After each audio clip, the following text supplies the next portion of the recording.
Hello साथियों, जय Hind, good morning. जितने बच्चे एसएससी जीडी 2025 की तैयारी कर रहे हैं सभी बच्चे जल्दी से क्लास में जुड़ जाएंगे। आज के पेपर में साथियों हम हिंदी का पेपर नंबर 24 डिस्कस करेंगे, जो कि बहुत ही महत्वपूर्ण प्रश्न होने वाला है। ये एग्जाम में पूरा आया हुआ पेपर है जो आज हम यहाँ पे डिस्कस करेंगे। इस पेपर में टोटल हम 20 प्रश्न का डिस्कशन करेंगे। आपको सभी प्रश्न का कमेंट में राइट आंसर करते हुए चलना है। तो एक बार सभी बच्चे जितने भी लोग क्लास को देख रहे हैं एक बार जल्दी से लाइक करके एक बार अपने सभी साथियों के पास शेयर कर दिए जो एसएससी जीडी की तैयारी कर रहे हैं, ताकि सभी बच्चे जल्दी से क्लास में जुड़ जाएं। तो चलिए आज का हिंदी का क्वेश्चन नंबर फर्स्ट देखते हैं। प्रत्येक क्वेश्चन के लिए आपको मात्र क्वेश्चन को पढ़ने के बाद 10 सेकंड का समय दिया जाएगा। चलिए क्वेश्चन नंबर फर्स्ट क्या कह रहा है। दिवस का विलोम शब्द नहीं है। निशा, रजनी, अवनी या फिर रात्रि।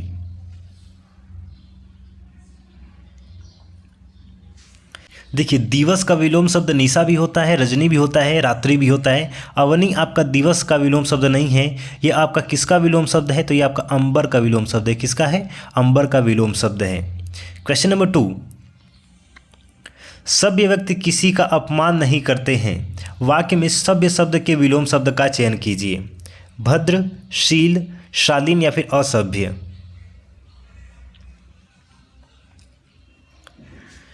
सभ्य का विलोम शब्द क्या हो जाएगा? असभ्य हो जाएगा। Option number D is the right answer. भद्र का विलोम शब्द क्या होता है? भद्र का अभद्र होता है। और शील का क्या होता है? शील का आपका कोई विलोम शब्द नहीं होता। और शालीन का विलोम शब्द क्या हो जाता है बच्चे? धृष्ट होता है। धृष्ट होता है। स्क्रीनशॉट ले लेंगे और इसका रिवीजन जरूर से करेंगे। देखिए 4 फरवरी से आपका एग्जाम है। आप लोगों की तैयारी कैसी चल रही है कमेंट में जरूर बताएंगे। क्वेश्चन नंबर 3, अकस्मात शब्द के लिए इनमें से उपयुक्त पर्यायवाची शब्द कौन सा है? अचानक, अदृश्य, अभंज या फिर अनिर्वाय।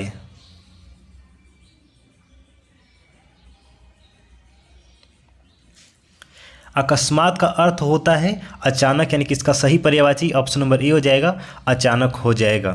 बाकी अदृश्य का पर्यायवाची क्या होता है सब हम यहाँ पे डिस्कस कर लेते हैं। देखिए अदृश्य का पर्यायवाची अगोचर, अलख, लुप्त, गायब, अंतधवी होता है। अभंज का कोई पर्यायवाची नहीं होता है। अनिवार्य का पर्यायवाची अपरिहार्य, परम आवश्यक, लाजिम होता है। स्क्रीनशॉट ले लेंगे इसका। क्वेश्चन नंबर 4, हवा शब्द के उचित पर्यायवाची शब्द का चयन कीजिए। सर, वासव, गजराज या फिर बयार।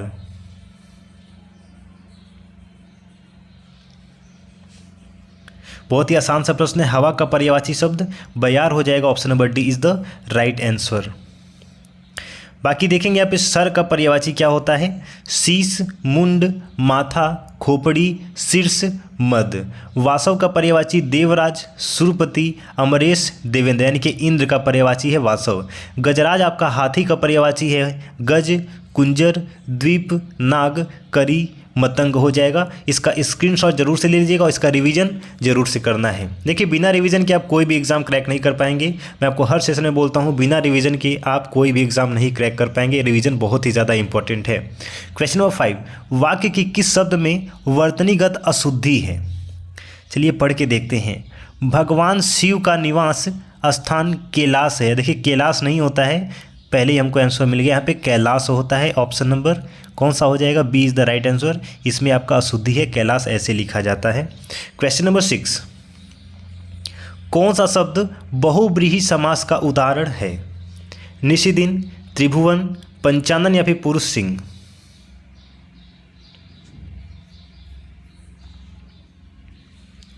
बहुव्रीहि समास किस में है? पंचानन में है। Option number C is the right answer. Question number 7, निम्नलिखित मुहावरे का उचित अर्थ चुनिए। नाक रगड़ने का मुहावरे का अर्थ क्या होगा? क्रोधित होना, परेशान करना, दीनतापूर्वक प्रार्थना करना या फिर तंग करना।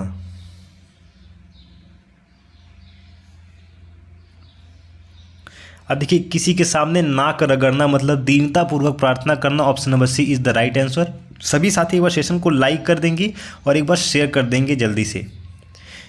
क्वेश्चन नंबर 8, घर में गंगा बहाना मुहावरे का सही अर्थ क्या होगा? निश्चल व्यक्ति होना, घर में सभी सुविधाएं होना, धार्मिक प्रवृत्ति का होना या फिर रोज गंगा स्नान करना।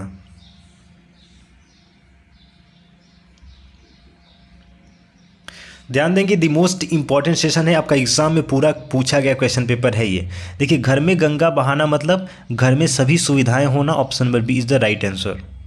क्वेश्चन नंबर 9, निश्चय शब्द में कौन सी संधि है? गुण संधि, दीर्घ संधि, अयाद संधि या फिर विसर्ग संधि?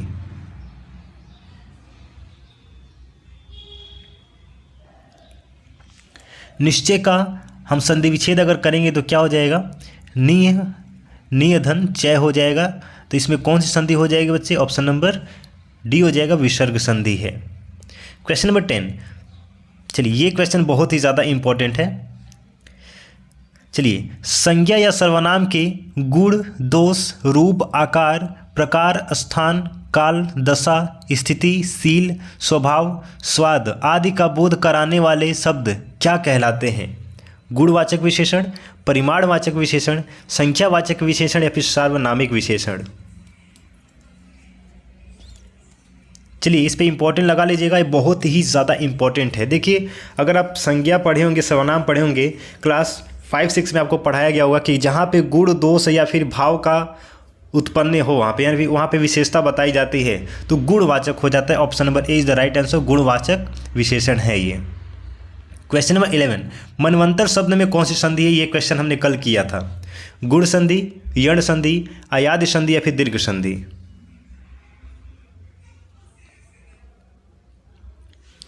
इसका संधि विच्छेद करेंगे तो क्या हो जाएगा? मनुधन अंतर हो जाएगा। तो देखिए इसमें क्या मिलन हो रहा है, किसका? उ और अ का मिलन हो रहा है, यानी कि यण संधि हो जाएगा। ऑप्शन नंबर बी आपका सही जवाब हो जाएगा। क्वेश्चन नंबर 12, एक बार सभी बच्चे सेशन को लाइक करके शेयर कर देंगे और चैनल को सब्सक्राइब कर लेंगे। जीके का आपको शाम को 7 बजे इसी चैनल पे प्रीवियस ईयर क्वेश्चन पेपर का डिस्कशन कराया जाता है, तो चैनल को सब्सक्राइब करके रखेंगे। इंटरनल इंडिया किसकी रचना है? भगवती चरण वर्मा, श्रीमती इंदिरा गांधी, मुंशी प्रेमचंद या फिर मैथिली शरण गुप्त?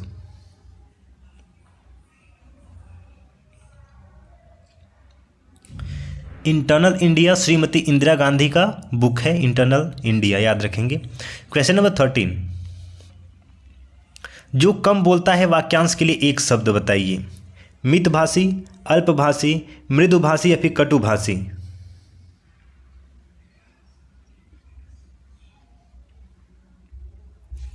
जो कम बोलता है उसको अल्पभाषी बोलते हैं। ऑप्शन नंबर बी हो जाएगा। मितभाषी जो आवश्यकता अनुसार बोले, कैसा बोले? जो आवश्यकता अनुसार बोलेंगे उसको मितभाषी बोलते हैं। मृदुभाषी मीठा बोलने वाला, कैसा? मीठा बोलने वाला। और कटुभाषी कैसा हो जाएगा? कड़वा बोलने वाला हो जाएगा। क्वेश्चन नंबर 14, जानने की इच्छा करने वाला वाक्यांश के लिए उचित शब्द क्या होगा? दूरदर्शी, युयुत्सु, जितेंद्रिय या फिर जिज्ञासु?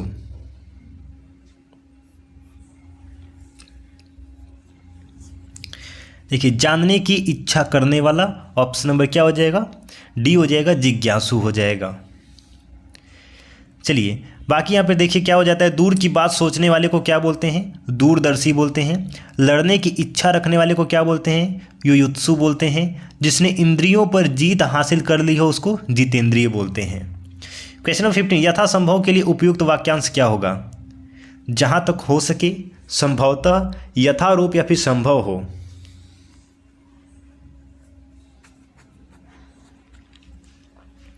यथासंभव मतलब क्या हो जाएगा? संभवतः हो जाएगा। Option number B is the right answer.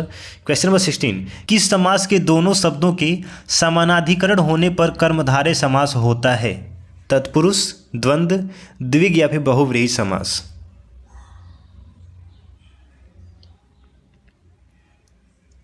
देखिए, किस समास के दोनों शब्दों के समानाधिकरण होने पर कर्मधारय समास होता है? ऑप्शन नंबर ए हो जाएगा, तत्पुरुष समास। क्वेश्चन नंबर 17, किसी वस्तु का आवश्यकता से कम होने के लिए सही मुहावरा क्या होगा? अंगुली चाटना, ऊँट के मुंह में जीरा, ओस के चाटे प्यास न बुझाना या फिर एक अनारसी बीमार?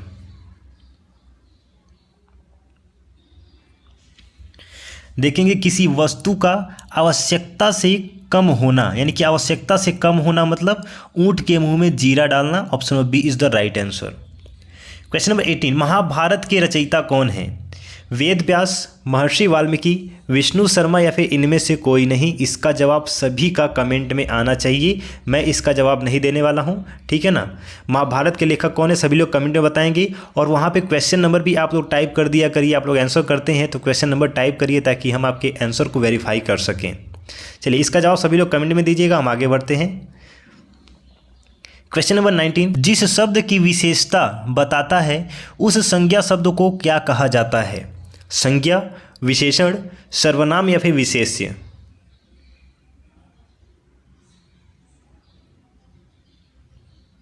देखिए, जो शब्द की विशेषता बताए उस संज्ञा को क्या बोलते हैं? विशेष्य बोलते हैं। ऑप्शन नंबर डी हो जाएगा। विशेषण मत बोल दीजिएगा। विशेषण किसको बोलते हैं? विशेषण किसको बोलते हैं? जो काम के बारे में विशेषता बताए उसको हम विशेषण बोलते हैं, लेकिन संज्ञा के बारे में विशेषता पूछ रहा है तो विशेष्य हो जाता है। क्वेश्चन नंबर 20, आज का अंतिम प्रश्न। निम्नलिखित शब्दों में से किस एक का लिंग परिवर्तन हिंदी भाषा में प्रचलित नहीं है? चाचा, बहन, कोयल या फिर भैंस? और इसका जवाब देने से पहले सभी बच्चे बताएंगे, हमने टोटल यहाँ पे 20 प्रश्न का डिस्कशन किया। आपने कितने प्रश्न का राइट आंसर किया है? सभी लोग कमेंट में लिख के बताएंगे सर मैंने 20 में से इतने प्रश्न का सही जवाब दिया है। तो बच्चे, हिंदी भाषा में कोयल का कोई भी आपका लिंग का प्रचलन नहीं किया गया है। Option number C is the right answer हो जाएगा। सभी साथी सेशन को लाइक करके चैनल को सब्सक्राइब कर लेंगे। डेली यहाँ पे जीके और हिंदी का प्रीवियस ईयर क्वेश्चन पेपर का डिस्कशन कराया जा रहा है। मिलते हैं साथी नए सेशन में। जय हिंद। और सभी बच्चों को, जितने लोगों का 4 तारीख का एग्जाम है, सबको आपको बेस्ट ऑफ लक।